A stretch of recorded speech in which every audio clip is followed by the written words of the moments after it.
White house ਕਹਿੰਦੇ ਪਈ ਦੇਖ ਰਿਹਾ ਆ ਵੀ ਕਿਸ ਤਰ੍ਹਾਂ ਜਿਹੜਾ ਪੀਟ ਹੈਗਸੈਥ ਆ, ਸਾਡੇ ਡਿਫੈਂਸ ਸੈਕਟਰੀ ਆ, ਉਹਨਾਂ ਨੂੰ ਰਿਪਲੇਸ ਕੀਤਾ ਜਾ ਸਕਦਾ। ਇਹ ਸਾਰਾ ਕੁਝ ਉਸ ਟਾਈਮ ਵਾਪਰਿਆ ਜਦੋਂ ਦੂਜੀ ਵਾਰੀ ਸਿਗਨਲ ਚੈਟ ਜੋ ਐਪ ਆ ਉਹਦੇ ਨਾਲ ਜੋ ਹੈਕਸਤ ਆ ਉਹ ਐਕਸਪੋਜ਼ ਹੋਏ ਹੈਗੇ ਆ, ਕਿਉਂਕਿ ਇਸ ਗਰੁੱਪ ਦੇ ਵਿੱਚ ਉਹਨਾਂ ਨੇ ਆਪਣੀ ਵਾਈਫ ਨੂੰ ਤੇ ਇੱਕ ਹੋਰ ਰਿਸ਼ਤੇਦਾਰ ਨੂੰ ਇਹਦੇ ਵਿੱਚ ਆਪਣੇ ਭਰਾ ਨੂੰ ਜੋ ਕਿ ਵਕੀਲ ਹੈਗਾ ਉਹਨਾਂ ਐਡ ਕੀਤਾ ਹੋਇਆ ਸੀ।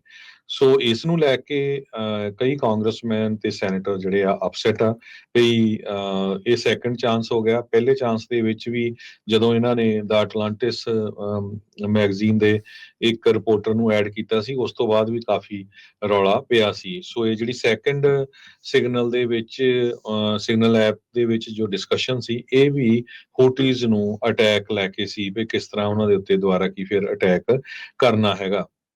ਸੋ 4 ਦੇ ਕਰੀਬ ਜਿਹੜੇ ਸੀਨੀਅਰ ਐਡਵਾਈਜ਼ਰਸ ਆ ਪੈਂਟਾਗਨ ਚੋਂ ਉਹ ਇੱਕਦਮ ਛੱਡ ਗਏ ਜੋ ਹੈਕਸਰ ਦੇ ਸਾਥੀ ਸੀ। ਕਈ ਸਾਬਕਾ ਡਿਫੈਂਸ ਡਿਪਾਰਟਮੈਂਟ ਦੇ ਸਪੋਕਸ ਪਰਸਨ ਜੌਨ ਉਲੀਓਟ ਉਹਨਾਂ ਨੇ ਵੀ ਰਿਜ਼ਾਈਨ ਦੇ ਦਿੱਤਾ ਹੈਗਾ। ਉਹ ਕਹਿੰਦੇ ਵੀ ਟੋਟਲੀ ਇਹ ਮੈਲਟਡਾਊਨ ਆ ਜੋ ਕਿ ਪ੍ਰੈਜ਼ੀਡੈਂਟ ਡੋਨਲਡ ਟਰੰਪ ਉਹਨਾਂ ਨੂੰ ਵੀ ਹਰਟ ਕਰ ਰਿਹਾ ਹੈਗਾ।